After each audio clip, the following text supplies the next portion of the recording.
Success. Most times, the 7-letter word often gives many throughout the league more leeway when it comes to error, as championships under a player's, coach's, or a GM's belt can occasionally blind their peers, keeping them from seeing a slip, whether on the playing surface or in the front office. Pittsburgh has been blessed more recently, last decade, to have back-to-back cups brought to the Steel City. But after, there's been a noticeable decline displayed in the past trio of postseasons. In this video, I'm going to dissect why the Penguins have failed on multiple occasions to win when it matters the most, and why they're prolonging an inevitable rebuild. And with that, here is the Steel City's disaster explained. It's June of 2017, and Jim Rutherford has just done what many GMs only dream of, building a team that can do the impossible, or what very few teams achieve, as the dynasties of the same decade in Chicago and Los Angeles were unable to accomplish such a feat.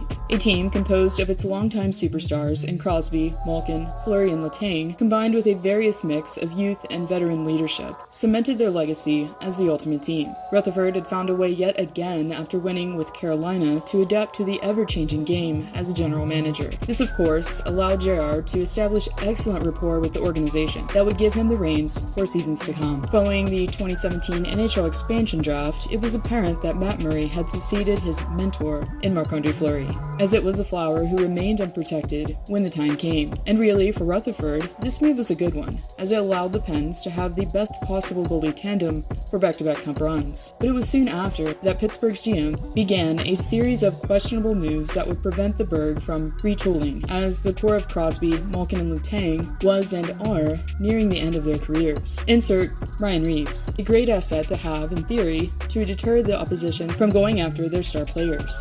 But it was what Rutherford traded to get Reeves is what had many throughout the fan base dumbfounded. A first-round draft pick and Oscar Sundqvist, in exchange for Reeves and a second-rounder. Therefore, it only begs the question, was it ultimately worth it to drop around 20 spots in the draft just for an enforcer? Then, 2018 rolls around and Pittsburgh tries again, while leveraging their first-round pick for the main prize, outside of prospects, in Derek Brassard, while moving what JR saw as a failed experiment in Reeves to Vegas. And it was just like that the turnover rate for players began to skyrocket, as the Penguins lost for the first time to the Capitals during the Crosby era, in the postseason of 2013. And it was then that Rutherford set out to find a scapegoat, and one of those was Carl Hagelin. One player who fit well with the speed game of the Penguins was traded for Tanner Pearson, who was then traded for Eric Gudbranson. Top it off with signing Jack Johnson to a lengthy contract, and poof, suddenly while trying to play a fast-paced game that often puts more strain on the blue line, you have a pair of defensemen who can't keep up with anyone. Even after reinforcements in Zucker, Marlowe, and Sherry were all brought in, the Penguins, for the first time in over 8 years, went on to lose 6 games consecutively, for the first time since Rutherford and Sullivan had been employed by the team.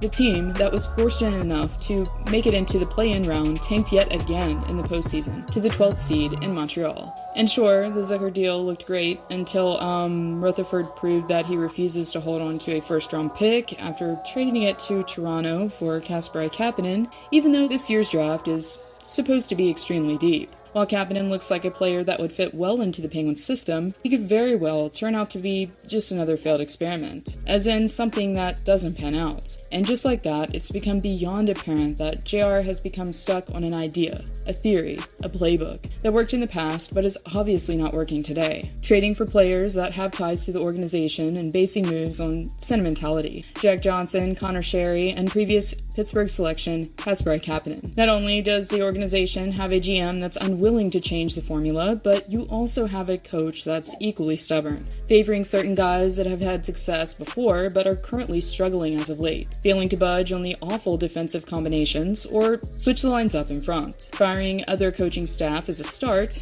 but clearly Sullivan and Rutherford have both become comfortable and complacent, as the accolades from their past have kept those above them from pulling the plug. When your team captain publicly admits that your window may have already closed, it's probably time to listen and stop trading away picks that keep your team from rebuilding subtly. The more apathetic the management feels, in turn, will only transcend to the players on ice.